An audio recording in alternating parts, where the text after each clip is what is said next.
အိမ်အောင်တဲ့စစ်တီတဝူစစ်စေးရဲတာဝန်ထမ်းဆောင်ချိန်မှာရရှိတဲ့ရပိုင်ခွင့်တွေကိုရှင်းပြပေးသွားမှာဖြစ်ပါတယ်ရှင်။တပ်မတော်သားတွေအတွက်ရှေ့တန်းစစ်စေးရဲတာဝန်ထမ်းဆောင်ရတဲ့အခါနိုင်စဉ်ရရှိတဲ့စစ်စေးရဲနေတွဲစရိတ်နဲ့စစ်စေးရဲကာလပေါ်မူတည်ပြီးရရှိတဲ့တိုက်ပွဲဝင်ချင်းမြင့်ငွေဆိုတာတွေလည်းရှိပါတယ်။အိမ်အောင်တဲ့စစ်တီတဝူစစ်စေးရဲတာဝန်ထမ်းဆောင်ချိန်ရရှိတဲ့လာစာစရိတ်ရပိုင်ခွင့်တွေကတော့စစ်တီအားလုံးပြည်ညီရရှိတဲ့မူရင်းလာစာ3သိန်းခွဲရရှိမှာဖြစ်ပါတယ်။တပ်မတော်သားတွေဟာနိုင်ငံတော်အတွက်အသက်ပေးလူထားကြသူတွေဖြစ်တဲ့အတွက်ဗေမန်ကြမ်းတမ်းစေတနည်းအားဖြင့်တက်ဆုံစေ3သိန်းရရှိမှာဖြစ်ပါတယ်ရှင်။ဒါပြင်ဝန်ထမ်းအားလုံးကိုနိုင်ငံတော်ကနေအပြည့်အညီထောက်ပံ့တဲ့ထောက်ပံ့ကြေး9000ရရှိမှာဖြစ်ပါတယ်။စစ်စင်ရေးမှာဗေမန်ကြမ်းတမ်းတဲ့အတွက်စစ်စင်ရေးနေတဲ့စေးဆိုတာလည်းရှိပါတယ်။စစ်စင်ရေးနေတဲ့စေးကတော့တစ်လကို39200ကျပ်ရရှိမှာဖြစ်ပါတယ်။ကျမတို့တပ်မတော်မှာစံစီစာအယုတ်တိကြစားတဲ့ရိတ်ခါတွေထုတ်ပေးတဲ့အပြင်အဲ့ဒီရိတ်ခါတွေကို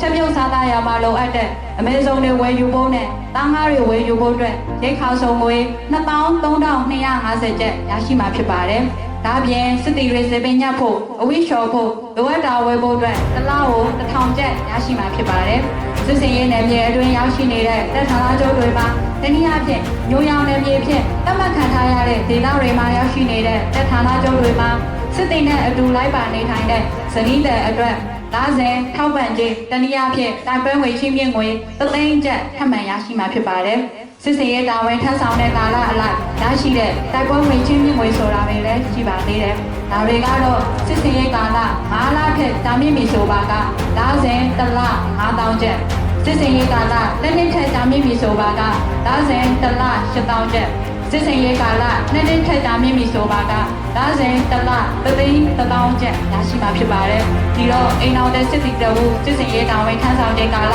9လခန့်တာမြင့်မီဆိုပါကတစ်လ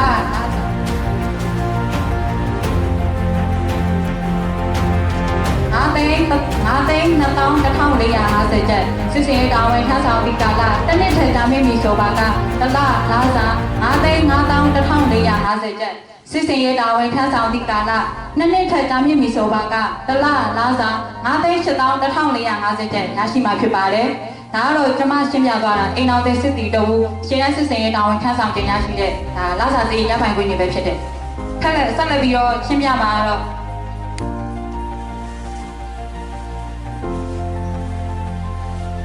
ကျွန်တော်တို့တက်မတော်မှာဆိုရင်အများအားစစ်မှုတန်းနဲ့ပြည်သူ့စစ်မှုတန်းဆိုပြီးတော့2မျိုးရှိတယ်။တစ်မျိုးရှိတော့မှလည်းစစ်စင်ရေးနဲ့လုံခြုံရေးတာဝန်ထမ်းဆောင်ရေးဖြစ်ဖြစ်အကြောင်းမျိုးမျိုးကြောင့်စစ်စင်နေသွားတဲ့စစ်မှုထမ်းတွေကိုတက်မတော်ကနေပြန်လည်နေရာချထားရေးအစီအစဉ်တွေဆောင်ရွက်ပေးရရှိတယ်။ပြန်လည်နေရာချထားရေးဆိုတာကတော့နယ်ဘက်ဌာနတို့စီရေးချုပ်ရုံးစစ်ထောက်ချုပ်ရုံးနဲ့စစ်လက်နက်ပစ္စည်းညွှန်ကြားရေးမှုရုံးပုတ်ကမ်းမှုအောက်တွေမှာရှိတဲ့တက်မတော်ဆက်ရုံးအလုပ်ရုံတွေမှာပြန်လည်နေရာချထားရေးဆောင်ရွက်ပေးရရှိတယ်။စစ်စင်နေတယ်ဆိုတာကတော့ကျမတို့တက်မတော်မှာ EA နဲ့ NEA ဆိုပြီး2မျိုးရှိတယ်။ EA ကတော့ရန်သူလက်ချက်ကြောင့်ထိခိုက်ဒဏ်ရာရရှိတဲ့သူတွေ